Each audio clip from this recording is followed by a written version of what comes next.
Christian, boa tarde. Inicialmente, eu queria enormemente agradecer a você por ter aceitado este convite dessa entrevista para tratar de um assunto tão complexo que é essa fronteira entre arte e psicanálise. Realmente, obrigado pelo seu tempo e pela entrega desse enorme conhecimento que você tem nessa área. Eu que agradeço, Ismael. Para mim é uma oportunidade também de aprender, da gente conversar. É um campo de problemas do qual tenho me aproximado mais recentemente. Então, nossa conversa, eu acho que vem muito a calhar aí também para mim.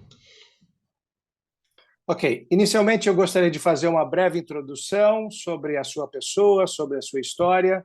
Christian Dunker, brasileiro, nascido em São Paulo, é um psicanalista, professor titular do Instituto de Psicologia da Universidade de São Paulo.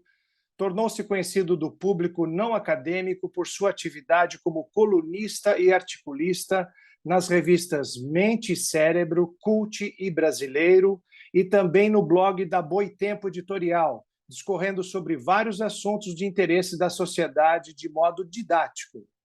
Ganhou vários prêmios, entre os quais destaca-se o Prêmio Jabuti de 2012, na categoria Psicologia e Psicanálise, por seu livro Estrutura e Constituição da Clínica Psicanalítica. Tem um canal no YouTube falando nisso, onde torna amigável o entendimento de assuntos muito complexos propostos pela psicanálise, sobretudo a lacaniana.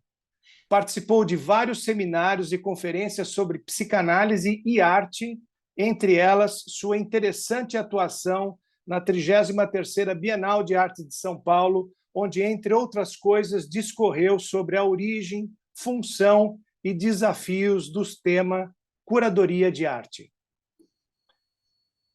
Christian, nessa trilha de investigação dessa entrevista, sobre conceitos transversais à arte, a psicanálise tem sido, desde o início do século XX, uma importante fonte de pesquisa e referências que muito influenciou e influencia até hoje os caminhos, diria, os descaminhos propostos pela arte. E me ocorre que essa foi uma mão de duas vias, ou seja, que também a psicanálise serviu muito de elementos oferecidos pela arte, literatura, etc., não só para ilustrar, mas muitas vezes a psicanálise como ciência e prática se serviu de muitas estratégias e articulações inventadas e criadas pela arte.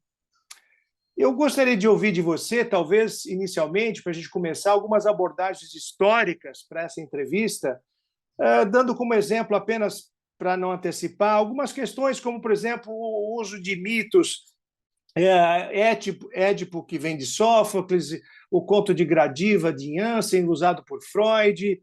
Aí você tem a ligação de Lacan com os surrealistas, o quanto essa forma de arte influenciou os primeiros trabalhos de Lacan, né? Lacan ter sido analista de Picasso, a compra de Lacan da obra maravilhosa de Courbet, L'Origine du Monde, que é uma coisa seminal, o uso da ideia de inconsciente também pelos surrealistas e dadaístas. Enfim, eu gostaria que você pudesse iniciar fazendo algumas abordagens, que já estamos tratando dessa fronteira, como é que foi esse troca-troca entre arte e psicanálise? Agradeço pela pergunta, Ismael. Tentando assim equacionar um pouco o campo das relações entre arte e psicanálise, a gente poderia mencionar um caso modelo, que é a importação por parte do Freud da noção de catarse, a partir de uma indicação de um estudioso romantismo alemão que era circunstancialmente tio da esposa do Freud. Ou seja, essa importação, ela introduz no seio de uma palavra, catarse, usada pelo Aristóteles para qualificar o que acontece na tragédia, uma ação que reproduz e indica efeitos terapêuticos obtidos a partir de uma certa experiência estética.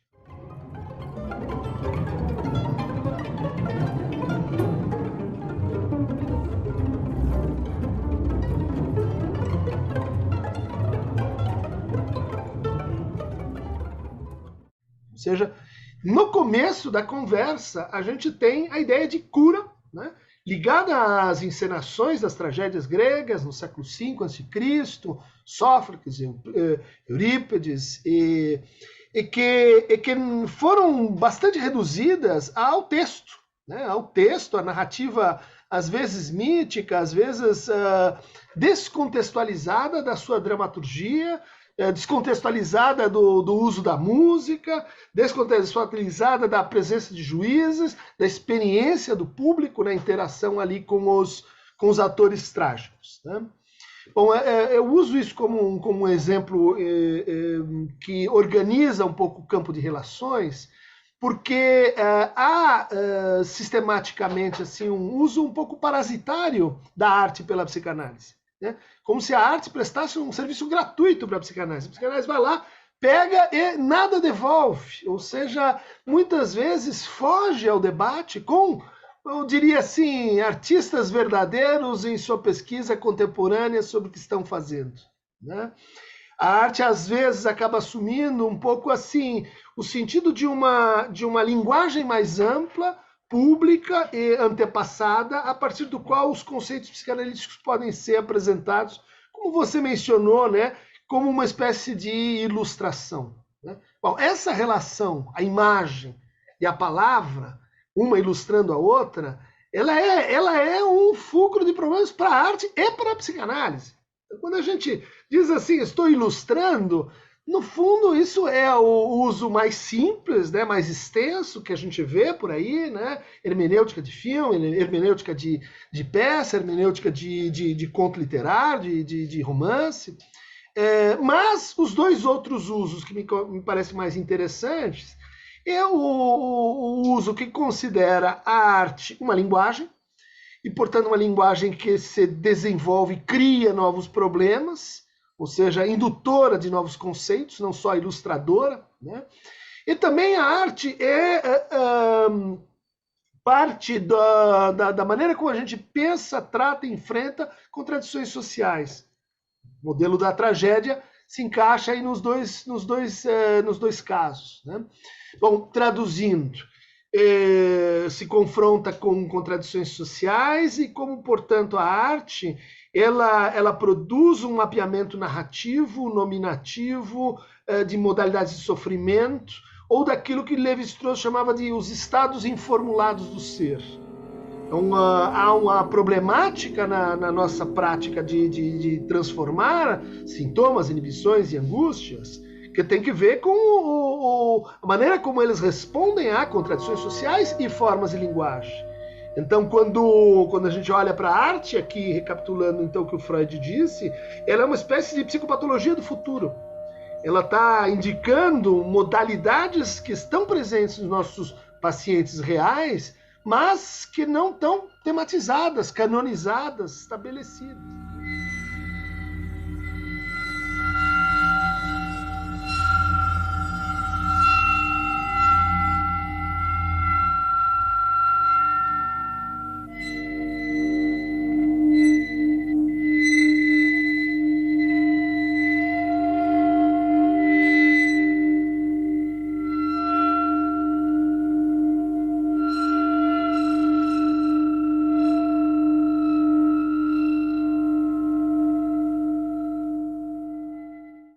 Eu acho interessante que o Lacan, no início de sua carreira, ele teve grande dificuldade de aceitação entre os seus pares dentro do circuito de psicanálise, de psicologia, e foi surpreendentemente bem aceito num artigo da revista Minotaire, por curiosidade, por Salvador Dalí, que superelogiou a questão da análise da paranoia, né?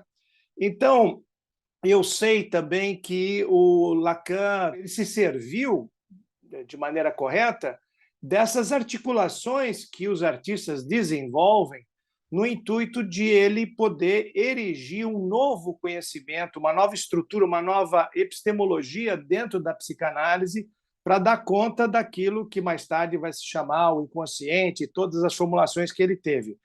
Ele casou com a Silva Bataille, conheceu todos os surrealistas, foi amigo de André Breton, e houve uma troca promíscua quase entre eles, porque os surrealistas e a arte também, desde o início da emergência da psicanálise, os artistas também se apropriaram de muito conhecimento ou de estruturas de conhecimento inventadas ou criadas pela psicanálise. Eu queria que você desse algumas palavrinhas sobre essa questão mais do século XX, do dadaísmo, de Tristan Tzara, enfim, essa relação entre eles, que eram amigos, inclusive. Sim, acho que isso serve para a gente pensar a diferença, então, também de relação Freud e Lacan em relação à arte, né? Porque para o Freud, a arte era renascimento, basicamente, quando a gente fala em visuais, né? As tragédias gregas e um pouco da forma romance. Ou seja, Freud olhava para a arte um pouco assim como uma experiência quase que concluída. Tá? Não é à toa que os grandes articuladores freudianos com a arte fossem museólogos. Né? O caso do Cris, foi chefe de departamento do Museu de Viena, e o caso do Gombrich, que era um professor, o mentor dele, e que absorveu algumas ideias psicanalíticas. Ou seja, é a arte próxima da arqueologia, é a arte como cânone, é a arte como linguagem estabelecida, né? É a arte clássica. Tá? O caso do Lacan é diferente porque a França tinha uma resistência às ideias psicanalíticas, uma vez que havia o Freud francês, que era o Pierre Janet. Então, a psicanálise começou a se desenvolver não tanto nos departamentos de psicologia, naquela época incipientes, nem na psiquiatria, na Salpêtrière, apesar do Freud ter feito um estágio lá, mas o próprio René Laforgue, que era um dos pioneiros da psicanálise na França, era também um poeta, simbolista, próximo do Baudelaire, enfim, tinha uma avenida de entrada na França pela filosofia e pelas artes, né?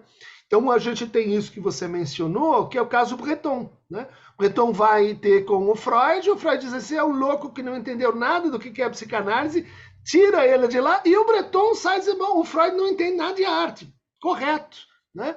Mas, quando ele começa a se aproximar, né, do Lacan, Aragon também, Prévert, Paul Éluard, ou seja, a influência do surrealismo no Lacan passa pela pintura, né, pelo Dalí, que fez esse elogio à tese do Lacan em 32, sobre a psicose paranoica e suas relações com a personalidade. Foi uma tese de baixo impacto na psiquiatria, mas que parecia justificar um tipo de abordagem epistêmica e ética que os surrealistas estavam procurando, né?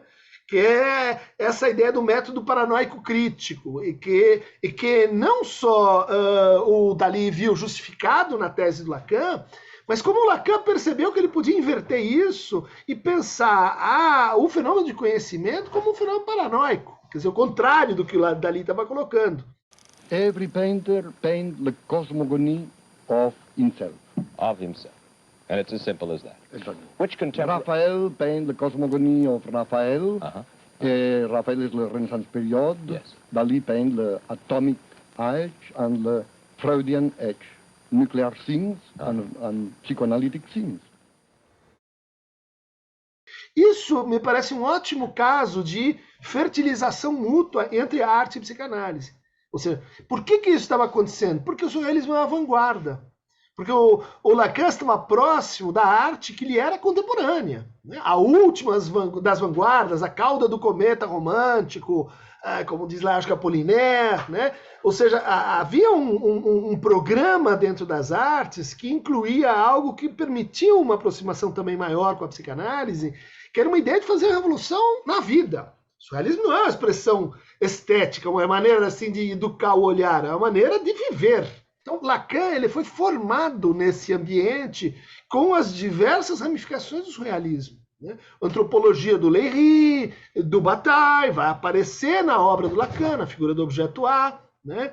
Essa ideia do automatismo que o Lacan vai desenvolver a partir do surrealismo, mas também em conexão com o que o Clérambault, né, tinha descrito para as psicoses, que são os pequenos tiques, e depois vão virar o problema da mancha, da deformação, da anamorfose. Ou seja, você tem no Lacan um diálogo, eu vou dizer assim, técnico com a arte. Um diálogo que é a questão com os problemas internos da arte, né?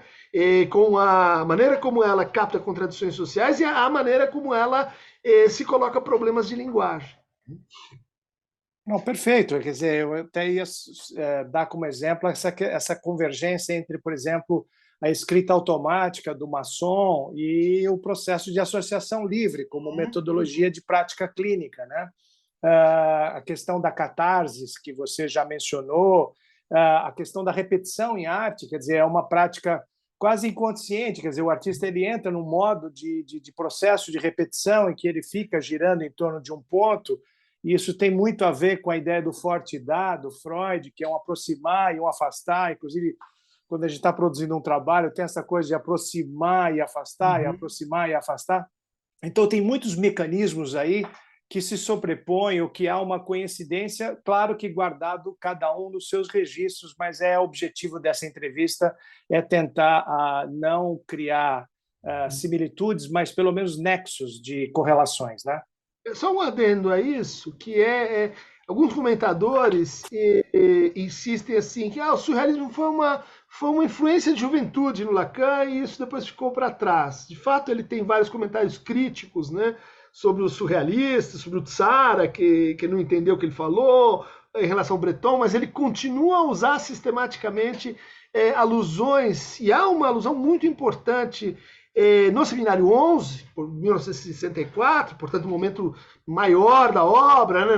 Não é mais o começo da conversa, né? Onde ele está redefinindo o que é a pulsão, que para o Freud tinha 4 componentes, né? A pressão, o alvo, a meta e o objeto, e ele vai dizer lá, no momento de aguda teorização, né? A pulsão é como uma colagem surrealista. Ou seja, isso é inovação do conceito de pulsão, porque colagem surrealista significa junção de materialidades distintas, processo de fricção, de sobreposição entre elementos heterogêneos, emergência de propriedades novas dentro de um determinado sistema, né? Ou seja, uma série de novidades que vêm do uso de um processo artístico, um processo de produção, nesse caso. Foi o que iniciamos a nossa entrevista falando desses truques, vamos dizer, dessas articulações de linguagem que os artistas estabelecem, sobretudo do modernismo para cá, como, por exemplo, você falou, a colagem, a sobreposição ou a justaposição, criando antagonismos, criando nexos onde não há. E isso parece ser um pouco ferramenta do analista, no sentido de fazer emergir algo que está ali querendo emergir e que o indivíduo está um pouco perdido num discurso precificado, enfim. Passando outra nota sobre isso, né? É muito importante a gente distinguir e reconhecer que existe um sistema de importação de conceitos, de noções, de problemas, mas existe também uma homologia prática. Ou seja, quando o analista escuta um paciente, ele faz certas operações como editar um texto, titular um texto, produzir uma legenda ou uma mudança de contexto, cortar. Essas operações, são operações de linguagem concreta que você faz com o paciente, possuem homólogos estéticos ou artísticos. Então a gente aprende como fazer, não só como pensar o que a gente faz. Sensacional, porque acho que em ambos os casos estamos trabalhando com o enigma chamado linguagem, né?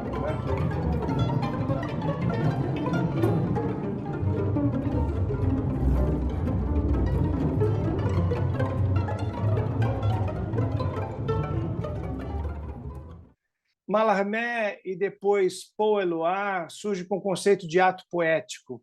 Não mais jogos de linguagem, mas a arte assumindo riscos e estando conectada com a vida, se transformando em ato poético, fazer rasgos e não mais objeto de contemplação e deleite. Então, o que isso influenciou, por exemplo, a prática da psicanálise? A ideia do ato analítico, transformar a coisa em ato, sair do mera linguagem e passar para o ato. E o que, por sua vez, a psicanálise, essa experiência do ato em análise, possa ter influenciado, por exemplo, a emergência da arte contemporânea, desde os ready-mades do Duchamp, passando pelas performances, instalações, intervenções do grupo Fluxus, e tem uma grande exposição em 69, chamada Quando Atitudes se tornam forma. Né? Qual a correlação que isso possa ter com a prática psicanalítica e vice-versa, Christian? Olha, isso é uma conexão que a gente encontra efetivada, né, explícita no próprio Lacan, né, que vai desenvolver em 1966, 65, um seminário chamado Ato Analítico. Né? Quer dizer, é um seminário onde ele começa a discutir a partir da linguagem o que é a noção de ato. Né? E aí ele está dialogando com a teoria dos atos de fala, né, que vem dos filósofos anglo-saxônicos, né, do Searle, do Wittgenstein, do Austin, né? Mas também com uma antiga ideia de que o ato que resta para um mundo cuja linguagem foi colonizada, reificada, um mundo que produz uma realidade ilusiva, o ato que resta com o ato de resistência é o ato poético.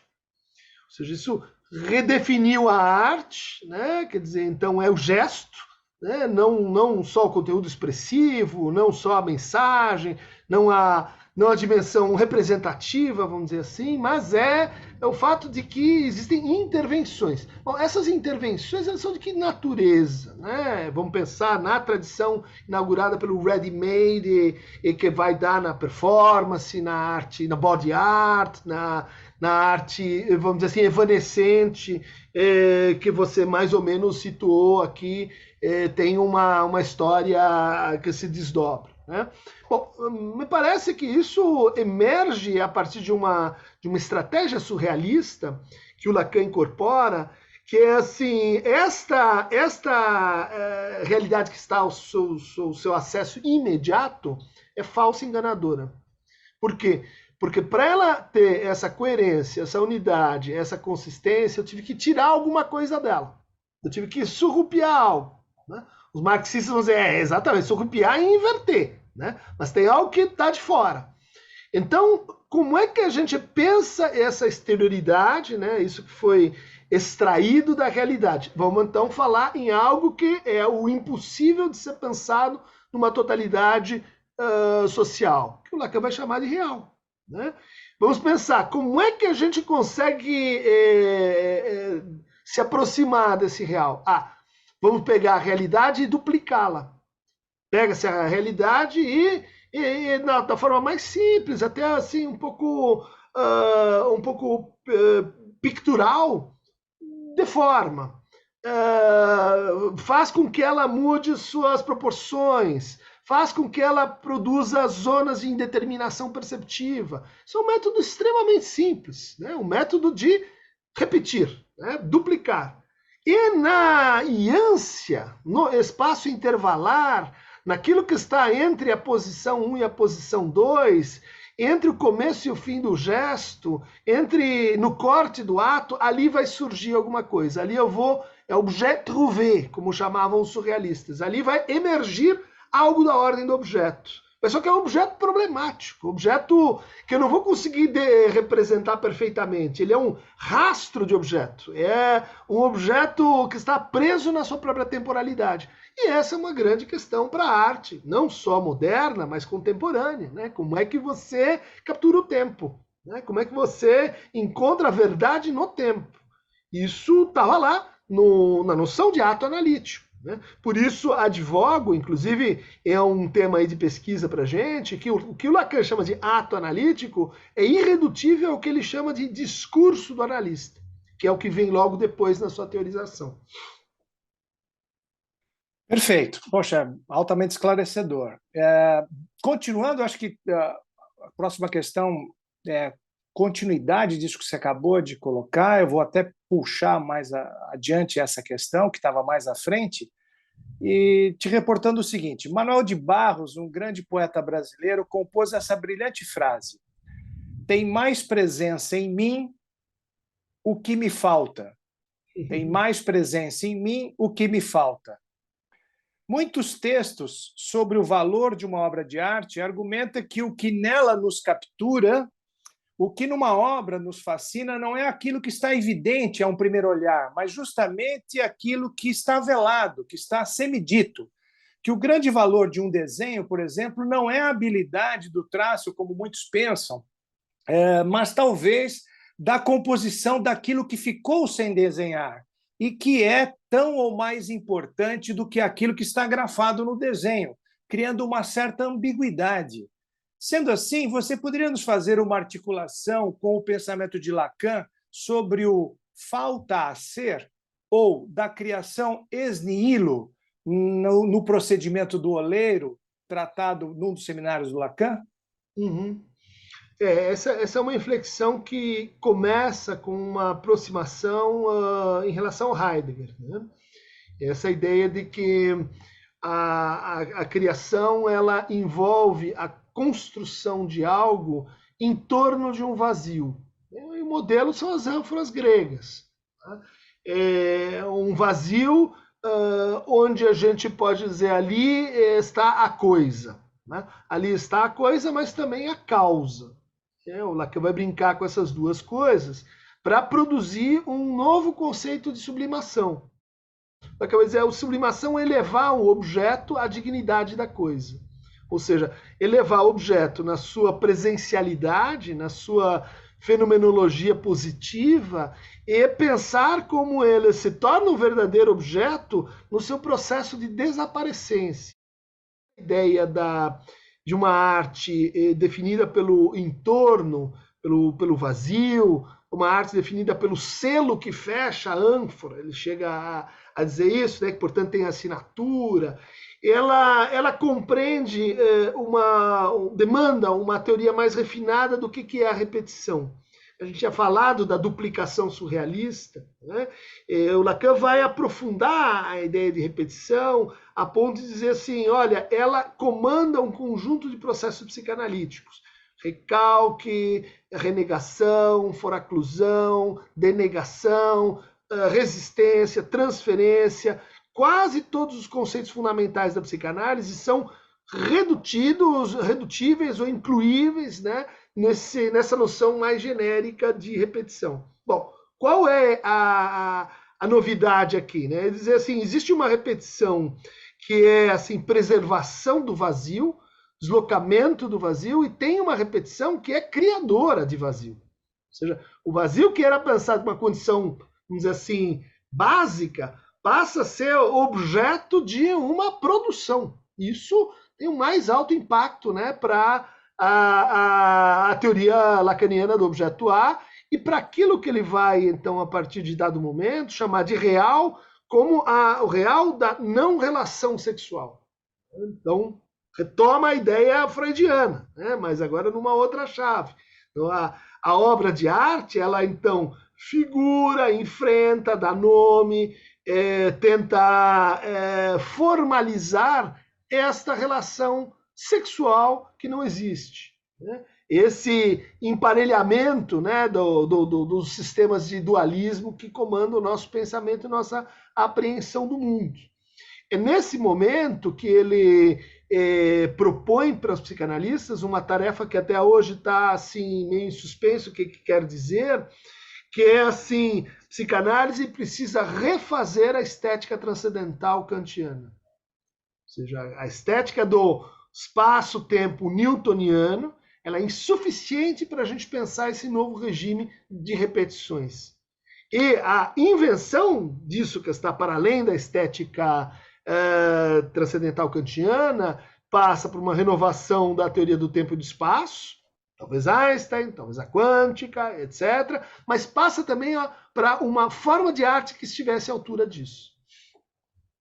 Mas nessa pergunta, talvez a questão que me interessou muito, que interessa a nós artistas, é a ideia de ambiguidade. Ou seja, dessa coisa que fica num entre, que fica num semi-dizer. E o quanto a ideia de um semi-dizer está mais próximo, entre aspas, de uma transcendentalidade, que seria uma suposta verdade, do que você cifrar e carimbar e dizer e nomear uma determinada coisa. Uhum. O quanto essa ideia de semi-dizer pode ser um aprendizado para um analisado? A verdade como um semi-dizer, né? Mas também o próprio conceito do dizer, né? Do dizer como algo que envolve um certo descontínuo, né? Em cruzamento com uma continuidade. Isso está no momento mais avançado, né, do Lacan, quando ele começa a perceber certos limites da noção de significante. Porque o significante, ele comporta diferença, ele comporta negatividade, mas ele envolve uma certa teoria sobre o tempo, né? Que está associado com o fato de que o significante é algo que é bom falado, né? As palavras, né, no seu tempo de enunciado e na sua enunciação. O dizer, ele tem que ver com uma estrutura de escrita, né? Ele tem que ver com tecer coisas, com produzir unidades, né? Unidades que respondem ao regime de diferença e de identidade diferente, né, do que se pode dizer, do sentido que se pode falar, né?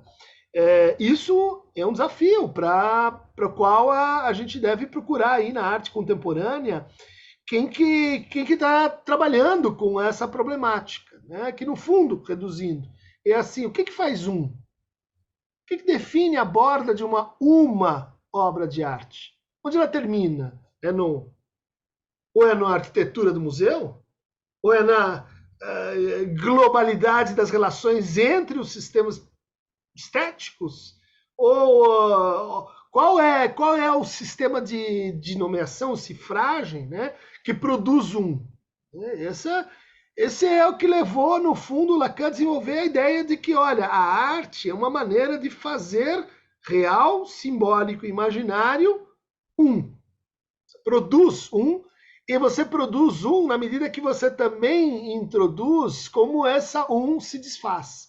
Qual é a lógica da desaparição da obra? Isso é muito importante para pensar um outro registro histórico para a obra, né? Não mais empilhamento, acumulação de escolas, gêneros, etc., mas uma espécie de temporalidade que envolve passados indiscernidos, né? Futuros impensados.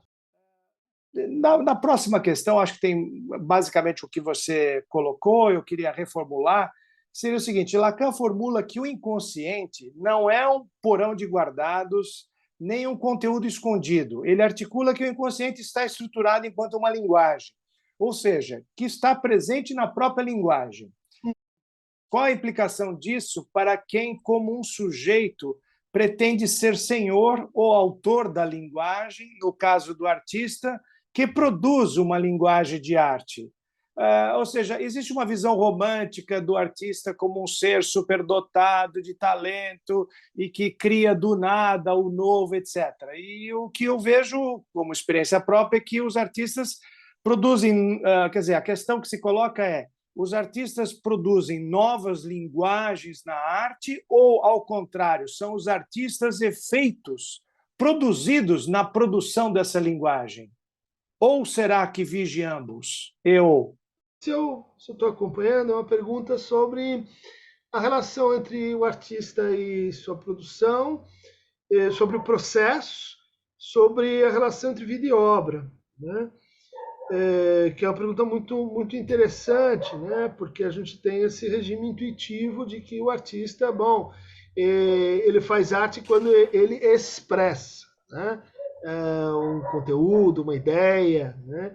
Esse é um modelo que não combina muito bem com a psicanálise, justamente porque o eu não é senhor em sua própria morada, então quem é que expressa? É você, é sua época, é aquilo que você nega para se constituir, é o seu inconsciente, é o seu id. Você começa a tornar inútil a noção de expressão, né, de expressividade. Mas talvez a gente pudesse voltar num problema que foi abordado pelo Freud, né? Por exemplo, quando ele está diante da obra do Michelangelo, Moisés, né, naquela posição que ele está quase levantando ou sentando, ninguém sabe dizer exatamente o quê.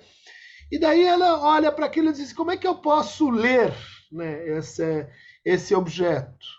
E em vez de seguir as hermenêuticas históricas tradicionais, de ler, como foi produzido, o que o outro artista falou e tal, ele contrata amigos, o Freud contrata amigos dele que eram desenhistas.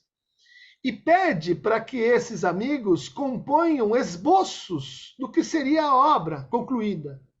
Ou seja, não o conjunto terminado, mas a tentativa, o que poderia vir a dar naquilo, e que só pode ser analisado em série, né?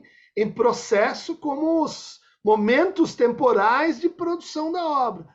E daí ela chega a dizer, o mais importante é isso aqui, a obra é, vamos dizer assim, para todo mundo ver, mas os desenhos, os croquis, as maquetes, elas são como a coisa é realmente criada, né? O que eu quero dizer aí? Que tanto num caso como no outro, o Freud está pensando o processo de produção mais do que o produto, e o Freud está pensando o apagamento do autor. O autor, ele é quase que subsidiário, ele é uma função, né? Ela não é o senhor da sua obra, né? A obra não é o filho de quem a produz. É quase o contrário, ele vai se ajustando como uma espécie de efeito daquilo que foi feito mais além das suas intenções, do seu plano, que precisa ter. Mas é onde o plano desvia que a obra acontece. Mas uma característica que a psicanálise introduz na obra pode ser exemplificada pelo Turner. O Turner, você sabe, ele fazia em muitas obras, e como tinha um problema ali, talvez visual, ele não terminava. Como a gente sabe que uma obra está terminada? Como a gente sabe que o Moisés de Michelangelo, ele chegou a fazer ele terminou? A gente não sabe. Ou seja, essa indeterminação, essa ideia que aparece lá, com a obra aberta ou fechada, as duas coisas. É um sistema de abertura e fechamento similar ao que a gente tem para o inconsciente, né? Aberta ou fechada, viva ou morta, falante ou silenciada, né? São categorias que a gente pode mobilizar para repensar o que é uma obra mais além, do bem, da morte do autor, da morte da obra, enfim, aquele sistema clássico não funciona mais. Mas também a ideia de que o problema da autoria está resolvido me parece insuficiente. Na obra de Georges Bataille, por exemplo, Ano Solar ou História do Olho, existe a estética do estranho, do diferente. Ou seja, ele aponta para aquilo que nos difere, para aquilo que normalmente não se vê, para o que está escondido, alijado. E diz ali uma verdade, ele fundou uma sociedade secreta que tinha, inclusive, o símbolo um homem sem cabeça, né? Nesse sentido, o que isso tem relação, por exemplo, com a emergência do objeto A em Lacan? Você poderia nos falar um pouco sobre a grande contribuição de Lacan ao pensamento contemporâneo, que é essa ideia do objeto A? Como é que essa articulação pode ter ressonância com a obra de arte, o objeto A na tela? Tá. Vamos lembrar, né, que a pesquisa do Bataille ela emerge no diálogo com os surrealistas, tá? E ela emerge como uma crítica ao que ele chamava de autologia, ou seja, uma versão da sociedade, do mundo, da realidade, baseada nos grandes monumentos, nos pontos de evocação de identidade e de identificação, a partir dos quais eu posso contar a minha história, eu posso justificar os valores que eu tenho e assim por diante. O Bataille, que era uma espécie de antropólogo selvagem, né, que não tinha uma formação, mas ele tinha um olhar antropológico, etnológico, e ele propunha inverter isso para o que ele chamava de heterologia, ou seja, olhar e definir algo a partir das suas alteridades, dos seus outros, dos seus héteros, né? Dos seus não mesmos, dos seus impróprios, dos seus da sua não ipseidade. Isso é uma crítica radical, né, à própria ideia de objeto e, consequentemente, objeto de arte, né, de objeto artístico, de obra, né? É uma espécie de, assim, vou estudar uma sociedade olhando para a lata do lixo dessa sociedade. Vou estudar uma pessoa a partir do que ela recusa como si mesma, de com quem ela está se altercando e negando. Isso é uma inversão completa do olhar. E a gente pode dizer, o objeto A, ele tem as características do que o Bataille chamava de o informe. Ou seja, aquilo que não tem forma, por quê? Porque aquilo que tem forma eu consigo tornar mesmo, eu consigo comparar, eu consigo proporcionalizar, eu consigo hierarquizar, né? Então, o informe é um princípio, vamos dizer assim, entrópico de uma sociedade, né? Um pouco como o potlatch, o princípio de que as coisas têm valor de uso ou valor de troca. Não, elas têm também, em certas situações, a função de nada. E o objeto A, uma das figuras fundamentais, é que ele é um nada. Ele não serve para nada. Ele é o resíduo de uma operação. Olha lá, o Bataille e a ideia do lixo. Ele é não fenomenalizável, no sentido de posto numa imagem. Mas ele pode ser intuído, por exemplo, por paralaxe, né? Aquele fenômeno visual que acontece, você abre um olho, depois fecha um, abre outro. Depois fecha o outro, abre um. E o que acontece? Você acha que o dedo está se movendo. Não está. É o seu olhar que tá fazendo esse movimento. Mas esse movimento é real? O Lacan vai dizer tão real quanto o objeto A. Se esse efeito existe, o objeto A existe.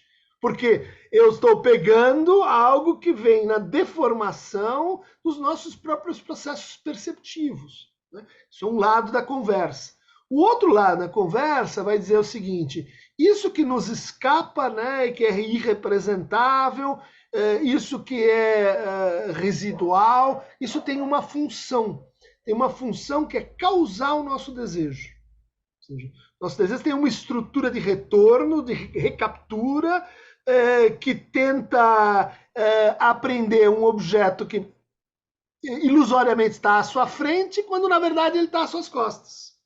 Ele está determinando o lugar de onde você apreende objetos empíricos, né? Ele está no seu fantasma, né, prescrevendo o que você pode ver e o que você não pode ver. Na sua demanda, dizendo o que você nomeia do que você quer e o que você não consegue nomear do que é a tua vontade. Ou seja, o objeto A, enquanto herdeiro desse programa do Bataille, ele é uma figura de crítica da subjetividade que pode ser usada para a gente fazer crítica social, né? Dizer, o objeto A, ele pode ser, então, usado para colocar certas pessoas na condição de quase gente, de invisíveis, de inúteis, necropoliticamente elimináveis. Ou esse objeto A pode ser, assim, identificado com formas de sexualidade não inteligíveis, formas de sexualidade que a gente vai dizer, não, isso é desviante. E, em geral, aquilo então que a gente repudia é o que é, bom, ali está o objeto A. Essa é uma função muito interessante, porque ele é um objeto quase sensível. É um objeto sem imagem, mas ele não é um objeto transcendental. Ele não é um objeto inteligível, ele não é um objeto conceitual. Ele é um objeto que tem um nível de experiência, que convoca um nível de experiência. Para falar desse nível de experiência com esse objeto, Lacan inventa um conceito, la jouissance, o gozo, né? Quer dizer, mas o que é o gozo? É bom, livros e mais livros e etc. O gozo é algo que toca essa experiência mais além do prazer, título do nome título do livro do Freud, mais além do prazer, e mais além da satisfação. Então é uma espécie de resíduo dessas duas coisas, de resíduo transsubjetivo. Então é a satisfação fora de você mesmo, é o prazer mais além do que você suporta. Isso é interessante do ponto de vista da arte, porque coloca, vamos dizer assim, um certo desafio, que a gente pode dizer assim, para deixar um pouco mais clara essa...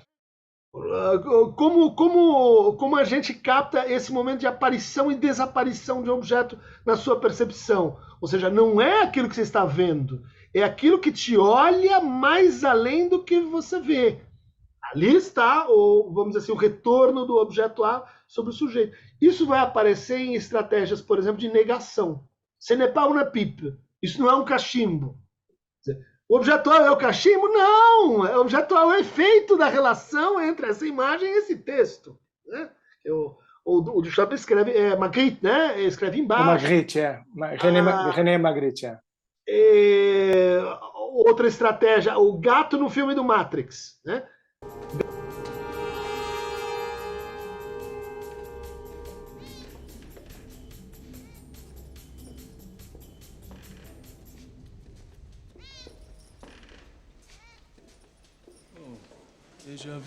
Que passa duas vezes igual. Não, nenhum gato passa igual. A gente sabe que uma vez está com o rabo para cima, uma vez está com o rabo para baixo. Um gato, nada se repete exatamente igual. Mas no filme, eles dizem, olha, isso é um sinal de que tem um problema na Matrix. Uma repetição que é perfeita em si mesma.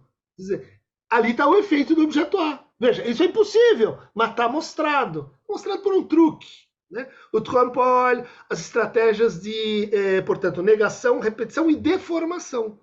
As deformações surrealistas dos relógios e tal, elas podem produzir entre o relógio que você tem na sua representação mental e o relógio do Dalí, ali está o objeto A. Você está vendo ele? Sim e não. Ele está em você, mas ele não é nem a deformação e nem o original, ele é a iância, a biance, é o que está entre um e outro. A gente pode também dizer que o processo, né, ele vai sempre dar voltas em torno de...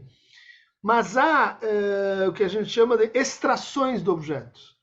Né? Ou seja, o objeto ele não tá sempre na mesma função. Você pode ter o objeto A na função de discurso. Então ele está aqui como um impossível do nosso laço social. Você tem o objeto como função de causa e desejo. Você tem o objeto na sublimação. O objeto A ele tem várias gramáticas. Ele está lá no fantasma, por exemplo. Então, no fundo, a gente poderia dizer assim, essa coisa, esse X, ele participa sempre da obra de arte, mas nem sempre a obra é produzida da mesma maneira. Né?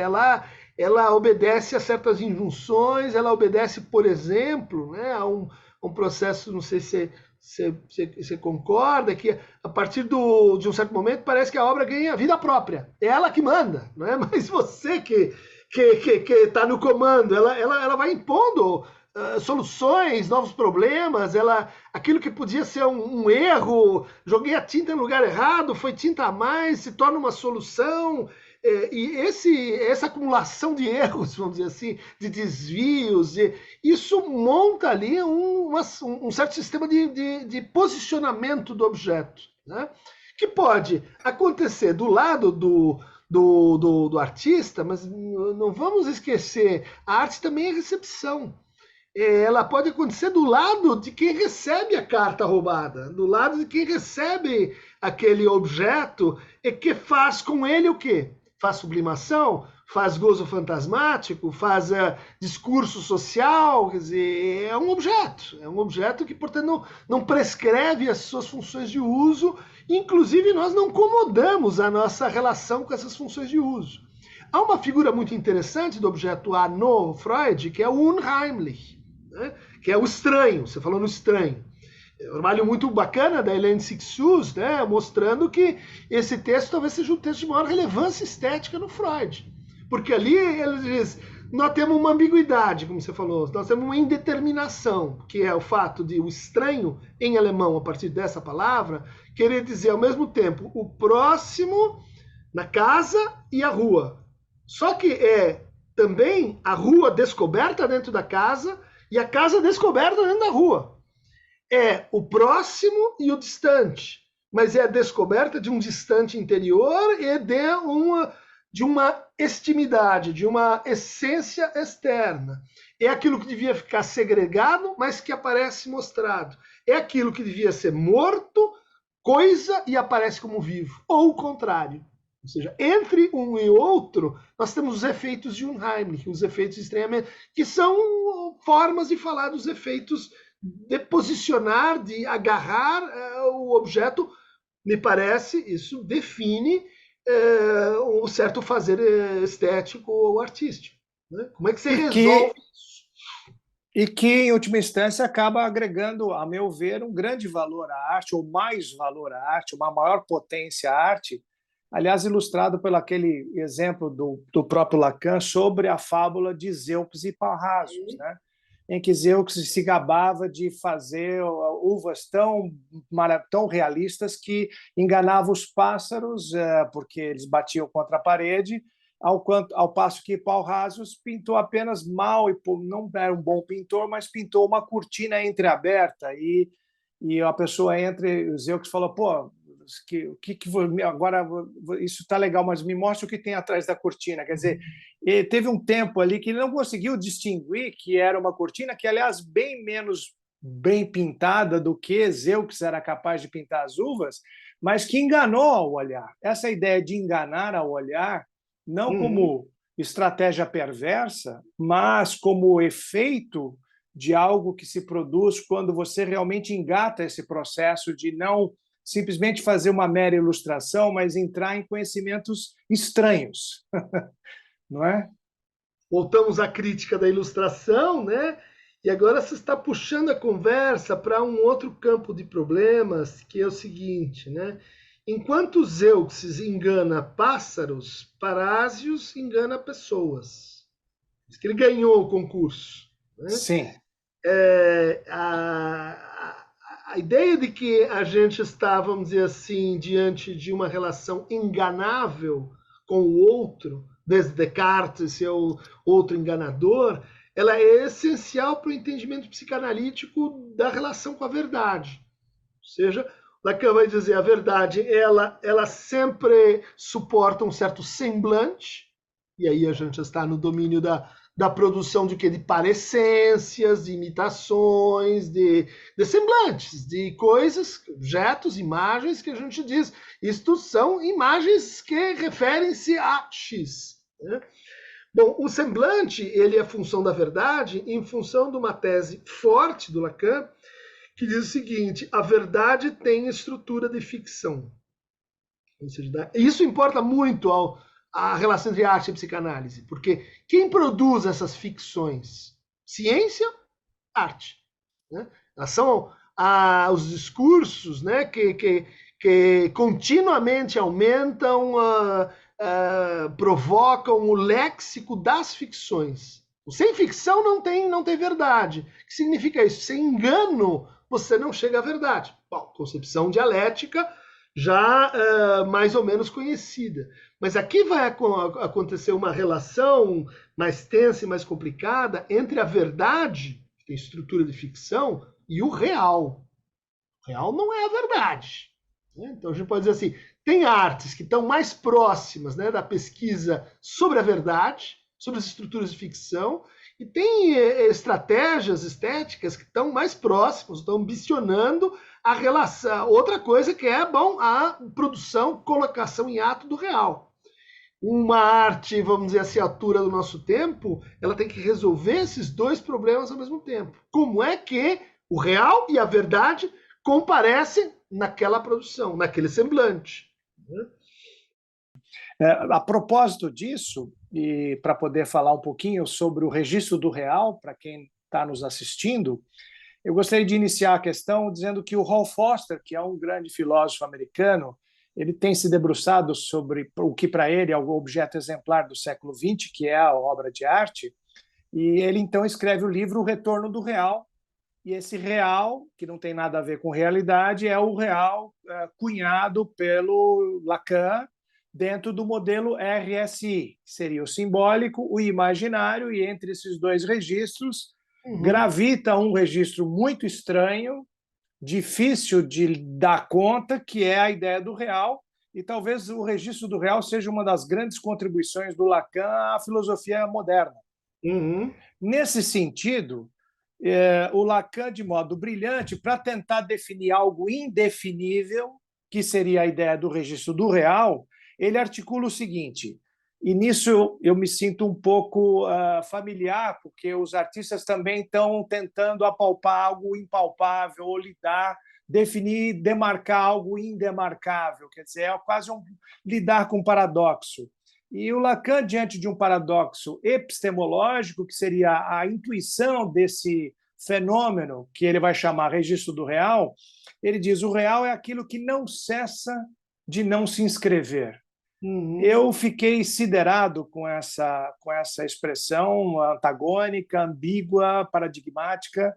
E você poderia nos explicar um pouco essa coisa, o das Ding de Lacan, que está o tempo todo aí como não coisa? Ou seja, esse elemento faltante que parece ser a mola propulsora da arte tem sempre um mais ainda que move a produção e que não cessa de não se mostrar. Então, a gente já falou de duas figuras do real aqui. Uma é a coisa, né? A outra, vazio, né? O entorno do vazio, a outra é o objeto A. Né? Agora você está introduzindo outras figuras decisivas para a gente pensar o real, né? Que é o trauma, né? Enquanto algo que é repetitivo, algo que é não inteiramente representável e que tem uma expressão social. Né? O que fazer com Hiroshima e Nagasaki? O que fazer com o Holocausto? O que fazer com a destruição em massa de formas de vida? Né? Dizer, não, a gente está diante de algo para o qual a linguagem parece ser insuficiente. Né? Então aí você tem uma figura do real, né? Numa inflexão que vai da linguagem para a política. Né? Num momento mais à frente, vai vir essa ideia de que a psicanálise, entre outras, né, formas humanas, é uma ciência do real. A gente estava lá no começo do Lacan e no final da vida ele começa a namorar com isso de novo. Como a arte, né, nesse sentido que a gente tem discutido, é uma ciência do real. Não é a ciência física, química só, mas é a ciência hegeliana do real. Né? A ciência da lógica. Ou seja, para conseguir escrever, dizer desse real, a gente precisaria entrar um pouquinho mais nos meandros daquilo que desafia a lógica. Mas não no sentido da lógica trivial, da lógica simbólica, da lógica booleana, da lógica formal, da lógica paraconsistente, né? Os limites, como dizia lá o Kant. E para isso, ele começa com uma ideia muito simples, que é a ideia de necessidade. Né? O que é lógico é necessário. Todos os homens são mortais, Sócrates é homem, Sócrates é mortal. É uma conclusão necessária, não é optativa, é necessária. Ele pega a palavra necessidade, em francês, nécessité, e corta o ne cesse. Ou seja, o não cessa. E assim ele vai desafiar o conceito lógico de necessidade. Então, o que não cessa, o que necesse, de não se inscrever. Tem duas negações. Olha lá, o real e a verdade. Você tem o que não cessa de não se inscrever. Então, é o vazio que a cada vez não cessa de se colocar. E a partir disso ele vai dizer, não, mas tem o que cessa de não se inscrever, que é o possível. Mas tem o que cessa de se inscrever, tá? Que é se não me engano, o contingente. E tem aquilo que não cessa de se inscrever, que é o necessário. Então, os 4 termos da lógica modal são reconfigurados a partir dessa lógica da dupla negação. dizer, de origem dialética, mas que ultrapassa, né, o regime do conceito, onde ela se aplica mais propriamente, e vai para o regime mais geral da linguagem. Então, como é que a gente pensa um processo de produção de um real simbólico imaginário, cada um deles é um separado, cada um deles é composto por séries de uns, de zeros e de vazio. No fundo, o elemento central dos nós borromianos, acho que você vai representá-los aí, é que eles têm um vazio no meio, que é onde está o objeto A. Então, o que a gente tem é um sistema de trançamentos, um sistema em que cada aro tem que passar por cima e por baixo do outro. Se ela não passar, um dos anéis se separa. Essa experiência de ter assim a disjunção entre o real e o simbólico, entre o imaginário e o real, bom, esse sistema de disjunções, ele vai dar origem a uma nova psicopatologia, não no sentido mais assim dos sintomas adequados aos desvios, mas uma psicopatologia do pertencimento, uma psicopatologia da unidade, uma psicopatologia cujo cerne é a esquise, é a quebra, não a presença e a identidade. Bom, Christian, eu queria, mais uma vez, super agradecer demais. Maravilha, ficamos em contato e um salve para você. Longa vida, Vulcano! Longa vida. Tchau, querido. Tchau. Tchau, abraço. Adorei a entrevista.